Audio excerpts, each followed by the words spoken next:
বাংলাদেশের সব সংগঠন যেখানে ব্যর্থ হবে সেখানে বাংলাদেশ জাতীয়তাবাদী স্বেচ্ছাসেবক দল সেখানেই তাদের অগ্রণী ভূমিকা পালন করে সেখানে সফলতা অর্জন করবে। বাংলাদেশ জাতীয়তাবাদী স্বেচ্ছাসেবক দলের ৪৫তম প্রতিষ্ঠাবার্ষিকী উপলক্ষে আজকে আমাদের শহীদ রাষ্ট্রপতি জিয়াউর রহমান বাংলাদেশের রাখাল রাজা আমাদের এই ১৯৮০ সালে বাংলাদেশ জাতীয়তাবাদী স্বেচ্ছাসেবক দল প্রতিষ্ঠা করেছিলেন। তার ধারাবাহিকতা আজকে সেই প্রতিষ্ঠাবার্ষিকী।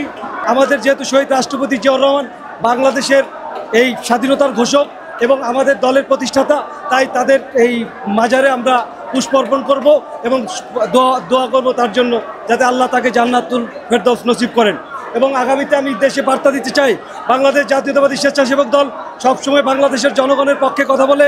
তাই বাংলাদেশ জাতীয়তাবাদী স্বেচ্ছাসেবক দল তারেক রহমানের নেতৃত্বে আগামী দিনেও বাংলাদেশের জনগণ ধানের শীষে ভোট দেবে বলে আমরা বিশ্বাস করি এবং বাংলাদেশ সরকার গঠন করবে বাংলাদেশ জাতীয়তাবাদী দল বিএনপি।